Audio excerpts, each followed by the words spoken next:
Le présent et l'avenir de l'aviation, c'est dans Fly, en partenariat avec Eurocontrol. À quoi ressemblera le monde de l'aviation dans le futur? Pour avoir un avant-goût de ce que l'avenir réserve, direction la République tchèque, sur la base aérienne de Prostějov, non loin des frontières autrichiennes et slovaques. Ici, le 102e bataillon de l'armée de l'air tchèque travaille sur des drones, des aéronefs sans pilote. À la vitesse où se développe la technologie, ces drones joueront un rôle crucial dans le futur du transport aérien. Actuellement, le rôle des drones est purement militaire. Bardés de capteurs, de caméras et de systèmes de transmission, ces aéronefs sont contrôlés depuis le sol et sont principalement utilisés pour des opérations de reconnaissance. Toutefois, l'intérêt porté à ces drones par l'aviation civile ne cesse de grandir. Ils peuvent être utilisés par la police pour surveiller le trafic automobile ou les pompiers pour éteindre des feux. Et pourquoi ne pas se prendre à rêver de futurs avions de ligne sans pilote? La question a été posée à des experts en France à l'occasion d'un atelier de professionnels du contrôle aérien. On peut certainement s'attendre à avoir des avions sans pilote. D'un point de vue technologique, c'est déjà possible. Mais il faut aussi penser aux passagers. Le public va-t-il accepter de voyager dans un avion qui n'a pas de pilote? Je pense qu'il faudra beaucoup de temps avant que cela se produise. En revanche, on pourrait réfléchir à des avions cargo qui traverseraient les Alpes pour emmener leur cargaison. Leur route est toute tracée. C'est tout à fait faisable.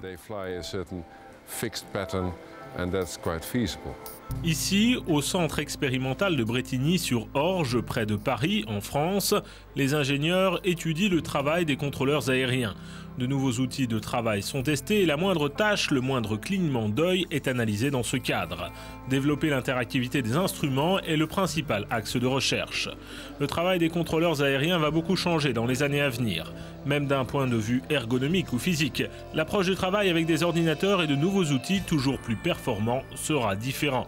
Petit tour d'horizon des innovations présentées à Brétigny-sur-Orge. Ici, on travaille beaucoup sur la collaboration entre les contrôleurs. Vous avez vu ces bandes de papier que les contrôleurs ont tendance à s'échanger, à utiliser, à se partager. On peut les faire disparaître, mais la question c'est qu'est-ce qu'ils représentaient en matière de collaboration entre les contrôleurs, par exemple en termes de répartition des tâches. Donc il faudra remplacer ces bandes de papier. Le problème c'est de ne pas perdre ce qu'elles apportaient, de ne pas perdre la souplesse d'utilisation pour un individu. Le papier a des caractéristiques particulières qu'il n'est pas toujours facile de reproduire sur un ordinateur.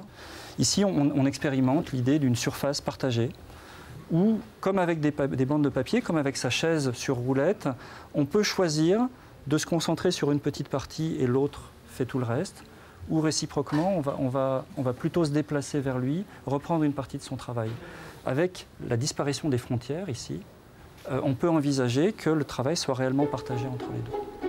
Voici un autre outil qui pourrait sembler sortir tout droit de l'imagination d'un scénariste d'Hollywood. Une interface qui propose une véritable interaction entre l'homme et la machine.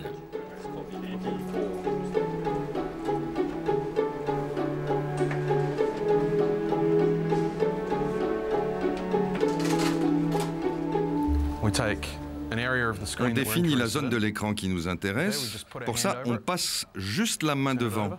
On la tourne, et voilà, on peut le voir en 3 dimensions.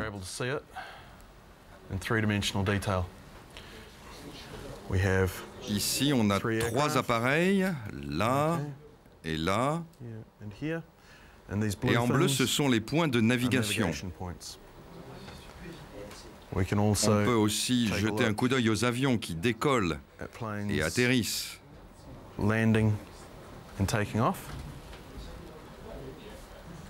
Ici, il y a un avion en approche, alors qu'un autre décolle.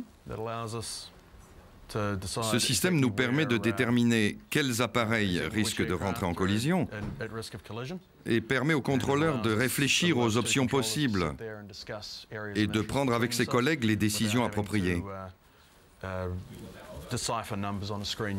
On peut voir tout ça très clairement et le regarder dans n'importe quelle direction. Retour au présent. Certaines technologies sont prêtes à être utilisées. comme l'ASAS, le système d'assistance à la séparation embarqué qui permet aux avions, en phase d'approche pour un atterrissage, de rester à distance des autres appareils sans l'assistance continue de la tour de contrôle. Les pilotes peuvent voir les autres avions grâce à un écran dédié.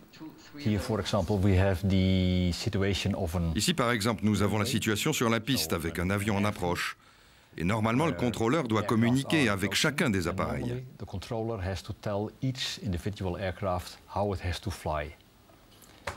Maintenant, avec l'ASAS, les contrôleurs disent aux pilotes « Vous voyez l'appareil devant vous ? Oui. Alors, respectez vos distances. »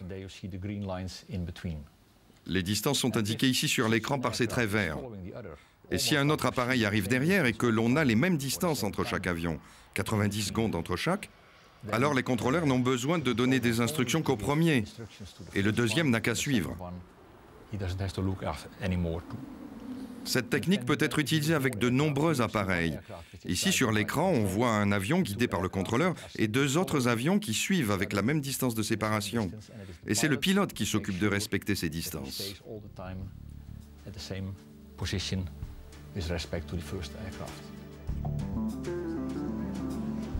Le trafic aérien ne cesse de grandir. Outre les innovations technologiques, de nouvelles approches des systèmes de gestion de l'espace aérien européen sont nécessaires.